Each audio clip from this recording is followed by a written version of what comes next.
than most of the characters that I play, who tend to be very selfish or self-centered or self-obsessed in some way, particularly Mr. Bean. The boy who stuttered so badly that classmates called him an alien grew up to make the entire world laugh. But nobody asked what it cost him to do it. Rowan. Every Mr. Bean performance drained him. He had nightmares about it.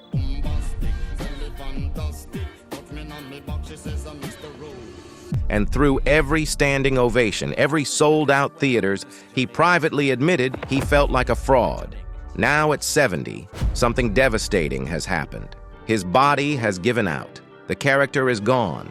And for the first time in 50 years, there is nothing left to hide behind. What he is confirming now is darker than anyone expected. The cost of making the world laugh. Most people assumed Rowan Atkinson loved every second of playing Mr. Bean. How could he not? The packed theaters, the global recognition, the character that made people laugh in every language without saying a single word. From the outside, it looked like a man living his dream. At 70, he told a different story. Playing that character was exhausting. It took things from him that fame and applause could not put back. Take Mr. Bean's Holiday in the 2007. On screen, the story felt light and playful, full of sunny landscapes and harmless chaos. Behind the camera, the experience was far more demanding. The bicycle chase scenes across the French countryside became especially grueling.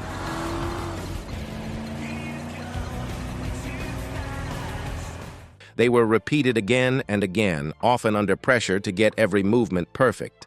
Every fall, every wobble, every awkward turn had to come directly from Atkinson himself. Even brief moments on screen required an intense amount of energy. By the end of a single day of filming, he was often completely depleted. What surprised him most was how the experience followed him long after production ended. Atkinson later admitted that those chase sequences returned to him in dreams. Some nights they felt so vivid that sleep became difficult. The simple act of riding a bicycle became uncomfortable for a long time. Seeing one was enough to remind him of the strain and pressure he felt during those exhausting weeks of filming. The same thing had happened years earlier on Bean in 1997. Mr. Bean almost never speaks. That sounds like it should make things simpler, right? But it made everything harder, because he rarely spoke. Okay, you're the chef. Just put on some vegetables and come and say hello. The entire performance depended on Atkinson's control of his body and face. A tiny movement of the eyes could carry an entire joke. A stiff shoulder or delayed reaction could destroy it. There was no dialogue to hide behind, no quick lines to carry the moment. Every expression had to be exact. One mistake meant repeating the entire scene. Day after day, this pressure built quietly, leaving him tense, exhausted, and mentally worn down even after the cameras stopped rolling. Then 2012 arrived, the London Olympics opening ceremony, one of the most watched live events in history, with nearly 900 million people tuned in across the world.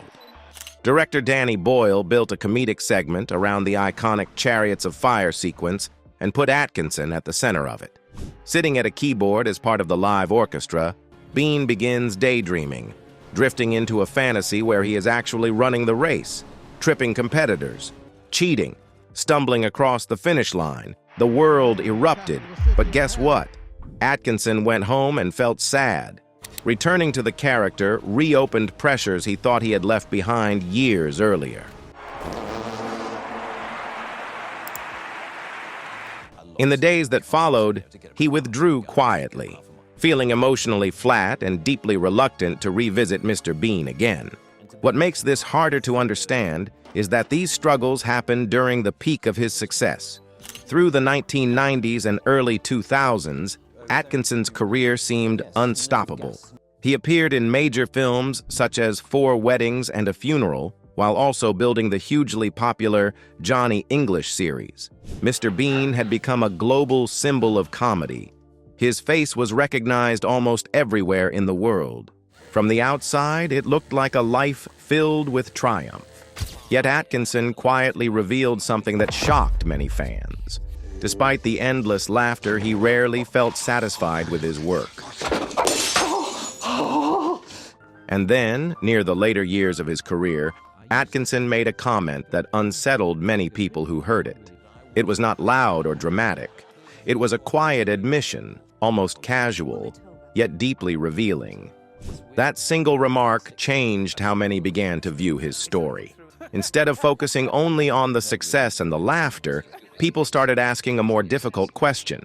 What had it truly cost him to make the world laugh for so long? The child who learned silence was safer. Nobody is born broken, but some childhoods do a very good job of getting you there. Rowan Atkinson grew up in Consett, County Durham, a cold working-class town in northeast England. His family ran a farm, strict household, disciplined, the kind of home where feelings stayed inside and weakness stayed hidden. That was just how things were done. But before Rowan even took his first steps, that house had already been through something it never recovered from. His eldest brother, Paul, died in infancy, gone before Rowan ever knew him. And the family did something very specific with that grief. They buried it. No public discussion, no open mourning, just silence. Heavy, permanent silence that filled every room and never left. Rowan grew up learning that pain was not something you talked about. You absorbed it, you carried it, and you kept moving. Then at 5 years old, his own nightmare started. He developed a stutter, severe, uncontrollable, the kind that ambushes you mid-sentence and refuses to let go no matter how hard you fight it. So there he was, a small boy, trying to speak and failing in front of people every single day. At Durham Chorister School, the other children smelled it immediately. They mocked the way words got stuck in his throat. They laughed at the faces he made while fighting to finish a sentence. The physical strain of a stutter is visible. It shows on your face, in your jaw, in your eyes. And children turned that into entertainment. Some called him an alien. Not once, over and over, day after day. So Rowan did what any child in that situation eventually does. He stopped trying. He went quiet. He kept his answers short. He spent long stretches alone, not because he wanted to, but because silence was the only thing that protected him. He genuinely believed this was just his life now. Then one day he was asked to perform, to stand up and play a character, and something happened that stopped him cold. The stutter vanished, not reduced, not manageable, gone. He stood there and felt something he had almost convinced himself he would never feel, normal. But here is the part that nobody talks about. The moment he stepped back out of the character, it all came back. As himself, the stutter owned him. As someone else, it didn't. That was the discovery. Not that he had a gift, that he had found an escape hatch. Being himself was painful. Being someone else was not. That lesson went in deep. Deeper than he probably understood at the time. And he spent the next 60 years of his life proving it. Becoming brilliant without being seen. By the time Rowan Atkinson reached university, he had already learned how to survive by staying unnoticed. He did not arrive as a performer. He arrived as a student with a sharp mind and a clear path that had nothing to do with comedy.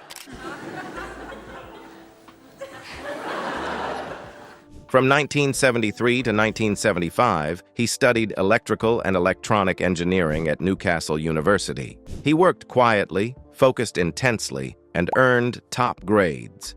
Professors and classmates expected him to become an engineer or a scientist. Nothing about his future pointed toward a stage.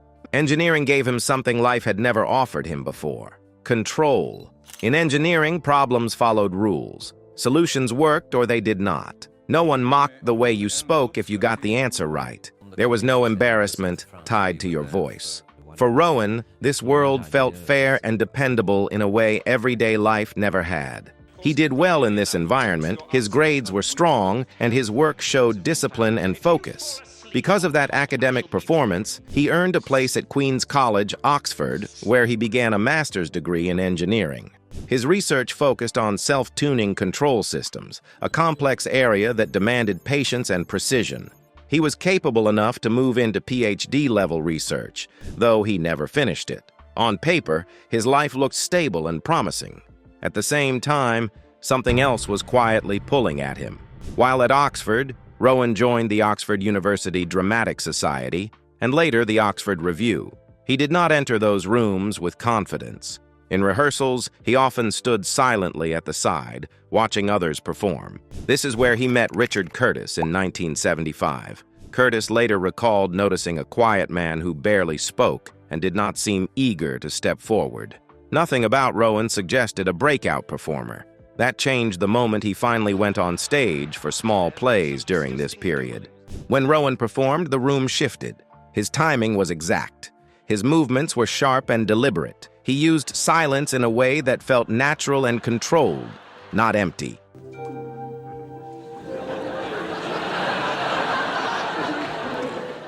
Curtis later described the performance as pure genius. It was the first time someone saw Rowan not as a problem to be managed, but as a talent to be taken seriously. In 1976, Rowan took part in his first major live performances at the Edinburgh Festival Fringe. The sketches were largely silent and drew inspiration from performers like Buster Keaton. There was no reliance on fast talking or clever speeches. His face, posture, and timing carried everything. If Shakespeare had meant it to be funny, he would have put a joke in it. Some audience members did not understand it. They called it a stupid act and walked out. Others stopped and watched closely, sensing they were seeing something new. For Rowan, those performances mattered in a way grades never had. He felt seen without being exposed. He was not being judged for how he spoke. He was being watched for what he could do.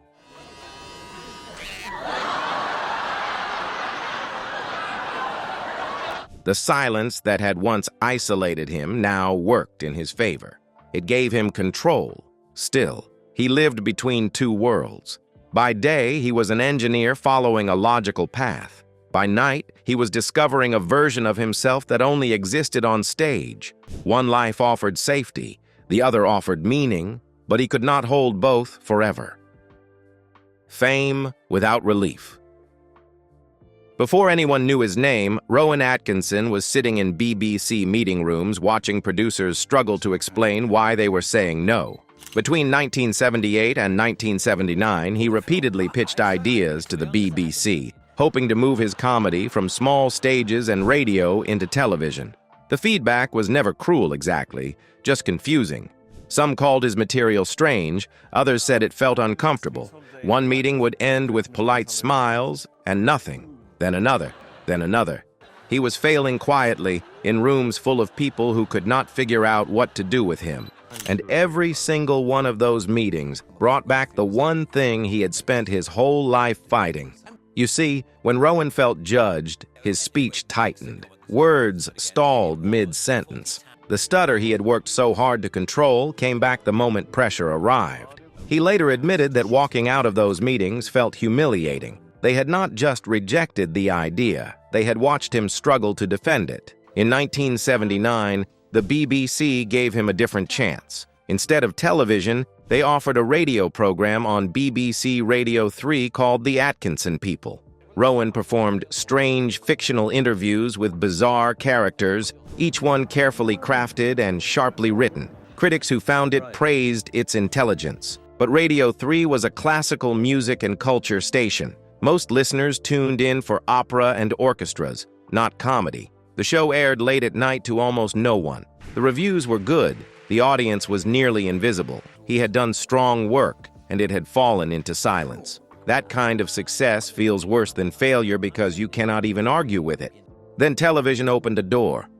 Not the 9 o'clock news launched in 1979 and placed Rowan alongside Mel Smith, Griff Rhys-Jones, and Pamela Stephenson. What followed genuinely shocked people. British television satire at that time was careful and controlled, polite enough to avoid real discomfort. This show had no interest in that. Politicians were mocked without apology. News broadcasters were portrayed as absurd figures calmly reporting chaos. One sketch had a newsreader delivering violent and ridiculous headlines with complete seriousness. Another turned emotional charity appeals into cold mechanical routines that removed all sympathy deliberately. Audiences did not know how to react. Some laughed. Some felt genuinely unsettled. Rowan's characters did that on purpose. They were sharp and emotionally distant. They did not invite laughter warmly. They forced it out of uncomfortable places. Critics split immediately. Some called it bold and necessary. Others called it rude and cynical. Rowan read every word. After years of fighting just to be heard, standing on television felt less like a rival and more like being examined in public. Rowan responded the only way he knew how. He tightened his grip on everything. Writers remembered long nights with Rowan pulling apart scripts, examining every pause, every gesture, every single line. If something felt slightly off, he pushed until it was fixed. The fear underneath all of it was straightforward. One weak performance and everything he had clawed his way toward could disappear overnight. Then Chris Langham, one of the original contributors and someone Rowan genuinely respected, was removed after the first series. Rowan fought it openly, argued directly with the production team. The BBC ordered another series anyway. Then another. Ratings climbed. Awards came. Recognition finally arrived in the way he had spent years imagining it would. The relief never came with it. Every new series raised the bar higher. Every episode felt like another test he could still fail. The stability he had fought so hard to reach never felt stable. It just felt like more to lose. The only thing that made it bearable was that the show was shared. That was about to change. A new character was forming, one who belonged entirely to him and no one else. The world was about to meet Mr. Bean. And when it did, every ounce of pressure Rowan had felt up to that point would feel like nothing compared to what came next. Mr. Bean, the big hit. January 1st, 1990. Mr. Bean aired for the first time, and something happened that Rowan Atkinson had never quite experienced before. It worked. Immediately. Completely. Over 18 million people in the United Kingdom watched The Trouble with Mr. Bean, and the laughter was instant. Not polite, not uncertain, real. Done your revision? Oh, yes. For a brief moment, Rowan felt something he rarely allowed himself to feel. Genuine joy. The opening sequence said everything about what this character was. Mr. Bean falls from the sky into a pool of light while a Latin chant plays. Behold the man who is a bean. Strange, playful, completely confident. No introduction needed, no explanation required. He simply existed. And for the first time in his life, the silence that had defined Rowan's entire story felt like a strength rather than a wound. The show crossed every border. It was sold to 245 countries. No translation needed. No cultural context required. Rowan watched people laugh who shared nothing with him. Not his language, not his background, not his world. And for a time, that felt like something close to peace. He had built something that belonged to everyone, but those same moments that audiences loved most were the ones that cost him most to produce. The restaurant episode where Mr. Bean hides a steak in his jacket and under the table ran entirely on sustained tension with no words to release it. Every tiny movement had to land perfectly, or the whole thing collapsed. The swimming pool episode where he freezes on the high diving board required fear to be performed slowly and clearly enough that the audience could follow every thought without a single line of dialogue. The exam hall scene where panic builds over a missing pencil only worked if the pressure kept rising and never broke. These were not scenes you could approximate. They demanded total precision every single time, and the world wanted more of them. In 1997, Bean became a global film, $251 million worldwide. The reach was undeniable. Rowan felt the scale of it, and for a moment, it was staggering. A decade later, Mr. Bean's holiday pushed further. Bigger locations, higher expectations, heavier physical demands. Each new project larger than the last. As the scale grew, the joy thinned. Rowan later admitted he did not enjoy playing Mr. Bean. Not during the quiet periods, not during the peaks. That was the part nobody saw coming.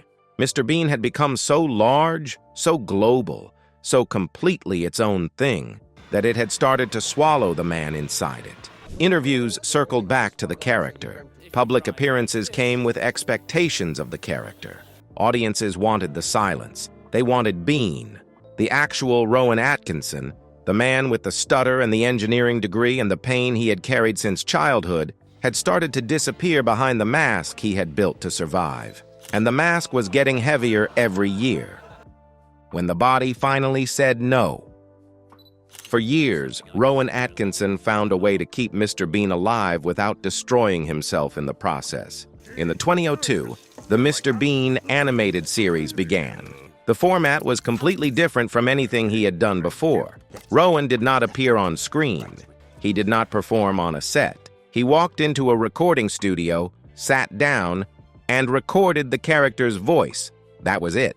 No physical stunts, no repeated falls, no scenes filmed over and over until his body gave out. The series ran until the 2004, and for those 2 years his body was no longer taking the punishment that live action had required since 1990. But the world kept calling him back. Mr. Bean's Holiday returned him to full live action work, extended shoots, physically staged sequences, the same demands his body had already struggled with, except now he was older and recovery took longer. He pushed through anyway. Then 2012 had arrived, and the Olympics performance pulled him back one more time. Brief, but intense. Another deposit taken from an account that was running low. The clearest moment came in 2022 during the filming of Man vs. Bee. Rowan was 67 years old. The show was built around physical comedy. The stunts were smaller than anything Mr. Bean had required, but they were relentless. Every scene involved movement, falls, and physical tension that had to be performed repeatedly until it worked. Exhaustion arrived faster than it used to. The time he needed to recover between takes grew longer. He admitted openly that he had never been athletic. Physical comedy had always cost him effort. That was not new. What was new was the gap between what his instincts told him to do and what his body could actually deliver. For the first time, those two things were not matching up. His mind knew exactly how a scene should be performed. His body was no longer able to follow through with the same reliability. That is a specific and very difficult thing for a performer to sit with. The instrument he had built his entire career around was starting to work against him. Around this time, he said something that most people heard as a passing comment, but was actually more personal than it sounded. He said that watching older performers do childlike physical comedy could feel sad. Physical comedy built on falls, clumsiness, and exaggerated movement requires a body that can absorb impact and recover fast. It requires energy that replenishes. When age takes those things away and the performer keeps going anyway, the audience starts to feel something uncomfortable. Not laughter, something closer to pity. Rowan had spent his entire career terrified of that feeling being directed at him. By the 2022, the strain was no longer something he could quietly manage around. The body had been sending the same message for years. At 70, he finally stopped pretending he hadn't heard it. What he finally confirms at 70. For his entire life, Rowan Atkinson had one way out. When the pressure became too much, when being himself felt too exposed or too painful, he could disappear into a character. It worked since he was a teenager. It carried him through everything. Then his body gave out, and the exit closed permanently. No more physical comedy, no more Mr. Bean, and suddenly, there was nothing left to hide behind. Think about how long this had been going on. Since he was a small boy with a stutter who discovered that stepping into a role made the pain stop, Rowan had never stopped using that escape. Not once, not for 50 years. The real Rowan never had to show up. For 50 years, that worked. The world got Bean. Bean got the applause, and Rowan stayed safely behind it, never having to figure out who he actually was without it. What was left was a man who had never learned how to be himself. At 70, he finally confessed the truth. Sometimes I really don't know who I was or who I am. That is not a casual remark. That is a 70-year-old man in a complete identity crisis. The fame is there. The legacy is there. The entire world knows his face, and he does not know his own. The one thing that made life manageable for 50 years is gone. And what Rowan Atkinson is left with is the same problem he had as a 5-year-old boy standing in a school playground trying to get words out while other children laughed at him. Himself. Just himself. With no idea what to do with that. He never solved the original problem. He escaped it. For 50 years, he escaped it so successfully that the whole world called it genius. But escaping a wound for 50 years does not heal it. It just means that when the escape route finally closes, the wound is exactly where you left it, waiting, unchanged. That is where Rowan Atkinson is at 70, not reflecting on a life well lived, not enjoying the legacy, trying to figure out who he actually is for the very first time, trying to find a person that fame, success, and 50 years of Mr. Bean never gave him the chance to become.